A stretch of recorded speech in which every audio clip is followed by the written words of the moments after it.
กราบทักทายสบายดีเด้อสบายดีและสวัสดีทุกคน เปิดภาพกับบรรยากาศสดใสแสงแดดรีบเลยตอนเช้าตอนนี้ก็5 โมงไปเขา6 โมงแล้วเช้าอยู่5 โมงไปเขา6 โมงแล้วบรรยากาศสดใสแต่คนเนาะไม่ค่อยสดใสไปเลยไม่ค่อยโอเคไปเลยมันสภาพตอนตื่นสายทุกคนนอนตื่นสายนิดจักหน่อยเนาะนอนตื่นสายจักหน่อยตอนนี้ก็เดี๋ยวสิมาให้เบิ่งทั้งเพื่อนทั้งสารคนกับมีแนวสิมาเว้าสู่ฟังหน่อยเนาะเกิดขึ้นกับมันแหละ2 มื้อแหละเดี๋ยวแป๊บนึงตื่นสายคนเพิ่นมาส่งเมื่อวานเลยเนาะเขาบอกดินบวมก็คือขี้ทรายตัวเก่าหน่อยนึงไม่ต้องเหมือนกันสั่งมาบริการรอ1 หรือ 2 รอบกับมันแทนพวกมันกูพาเลยเอากะโลเลยได้เห็นเหรอแกงเนื้อ30 เกต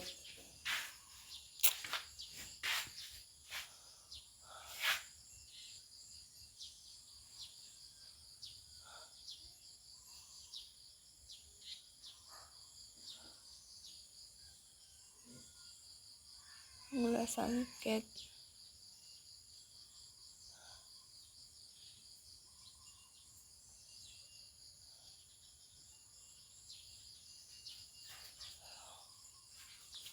ปูน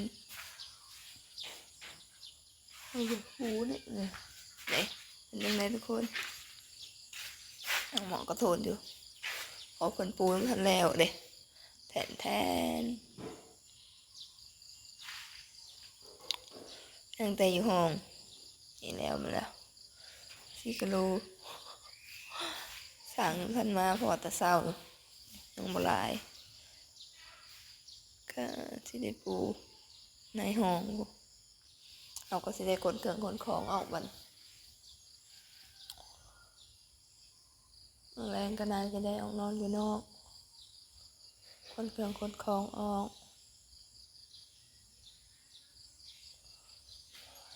ประมาณนี้แหละแดดบ่อยว่าวเลยมีแนวสิมาว่าวทุกคนตอนนี้ก็ยังบ่ซันเศร้าอยู่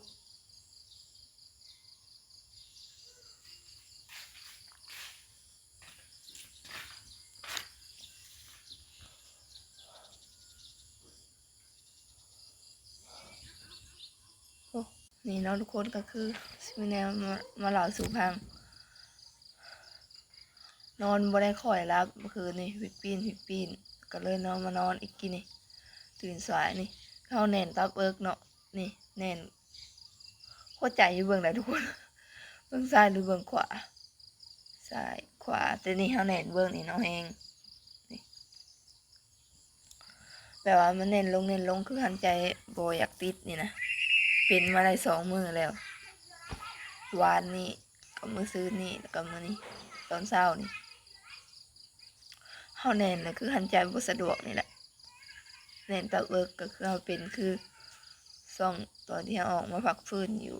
โรงพยาบาลศรีนครินทร์เนาะหาก็มาเป็นอีกนี่2 มื้ออีก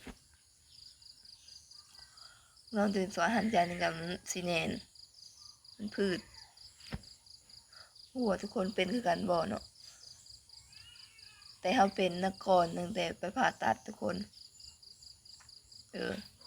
ตอนผ่าตัดก็ไปเป็น2 ครั้งเทื่อพุ่นแหละแล้วก็อย่างจักเพิ่นว่าเป็นที่จังละแต่บ่ได้ประกวดหาไม่กินเนาะช่วงนั้นหากินก็คือว่าใครแน่จากรุ่นนี่เฮาเป็นตั้งแต่ทันได้ผ่าตัดตั้งแต่ตอนเฮาเป็นแก้มยังทันใหญ่พุ่นแหละก็เป็น2 เทื่อแล้วก็หาหมอมาเป่าเลยเพิ่นก็หาไม้ให้มากินตั้งแต่พวก2 เทื่อแล้วก็มาเป็นอีกมื้อสิออกมาจากโรงพยาบาล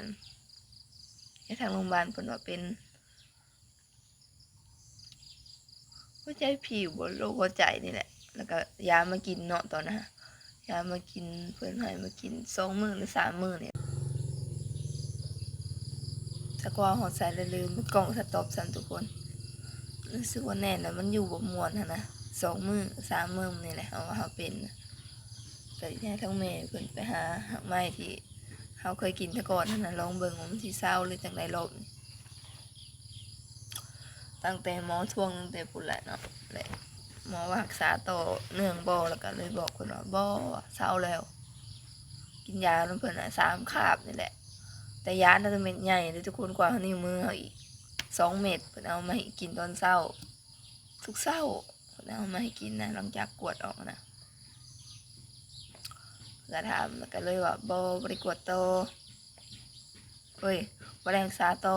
มันเศร้าแล้วซั่น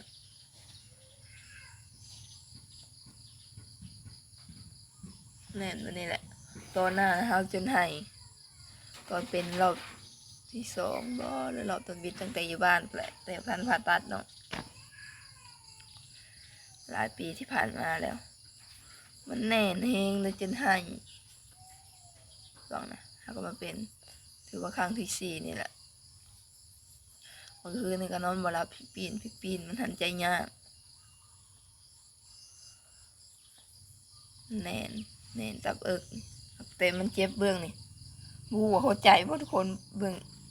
เฮาบ่ฮู้ว่าเข้าใจอยู่เบื้องซ้ายหรือเบื้องขวาแต่เฮาแน่นแฮงนะแน่นเบื้องขวาเบื้องนี้ธรรมดาแน่นเบื้องขวาพี่อันใจก็สิบ่ติดเบื้องซ้ายบ่เข้าใจเฮาอยู่หรือเบื้องขวาทุกคนเฮาบ่ฮู้อะไรตัวนี้แต่แน่นเบื้องนี้แฮงคือแบบมีเอาหินมาเต่งลงนี่แต่สิกินเบิ่งหักไม้ก่อนเนาะว่ามันสิเป็นอะไรฮะนะเป็นมานี่ก็3 มื้อมานี่แหละคืนวานนี่ปันใดปันหนึ่งนอนนะก็ยากอยู่แต่คืนนี่นั่ง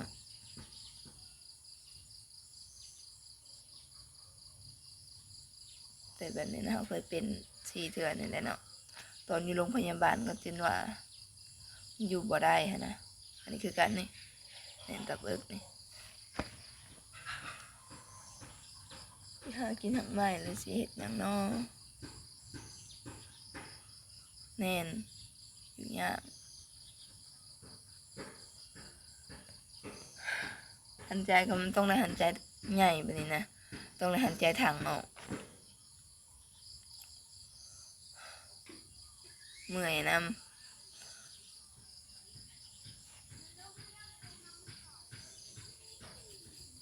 มา3 มื้อแล้ว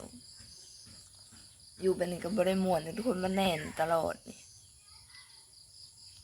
นอนเมื่อคืนนี่ก็โอ้ยเปิดสิรับจังเลยหัวมือ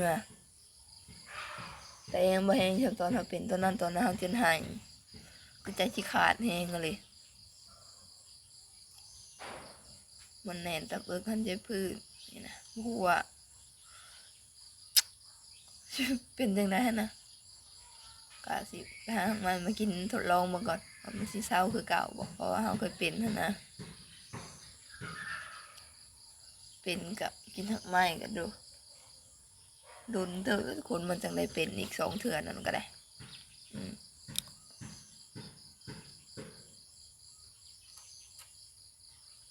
กินได้ให้มันหันใจยากมันเจ็บ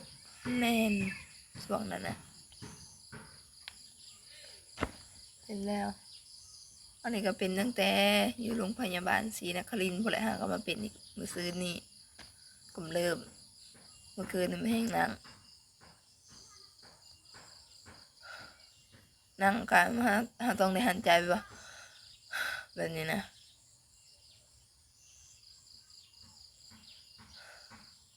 ต้องได้หันใจทางออกควายสินะแบบว่ามันแน่นอันนี้คอก็แห้งคอนะมันแห้งมันคือคันคอเนี่ยแต่มันแน่นตะเบิกเลยคอก็แห้งโอ้ยปวดขยาดลายนะทุกคนคอแล้วแห้งลายบอได้เฮาก็เป็นอีก3 มื้อนี่แหละเนาะแต่กลางคืน2 คืนแล้วคืนนี้นะนอนตื่นสายยังไว้เมียนเครื่องเมียนของคนเครื่องมุนมังตะหองนี่ก็บ่น้อยนะเมียนตะเบิกแน่นี่ยังขนาดบ่ฮู้ว่า สร้างเผื่อสิมาหรือบ่มาก็สิถ่ายเบิ่งสร้างก่อนทุกคนถ้าสร้างเพิ่นบ่มาแล้วก็สิบ่ได้เก็บเครื่องเก็บของออกแต่ห้องเพราะเพิ่นว่าวานนี้ว่า2 ค่ำว่าสิมาบ่ได้มาเพราะว่าสิไปปั่นข้าวบ่หรืออีสังนี่แหละคือบ่ม่วนทุกคนมื้อนี้สิไปปั่นข้าวหรือสิไปหยังนี่แหละก็บ่ฮู้คือกันเห็นรับเอิกอยู่บ่ม่วนเลยนี่แหละทุกคนเอ้ยสำหรับคลิปนี้ก็ประมาณนี้แหละเนาะไว้เจอกันคลิปหน้าทุกคนขอตัวไปก่อนเด้อสบายดีไปแล้ว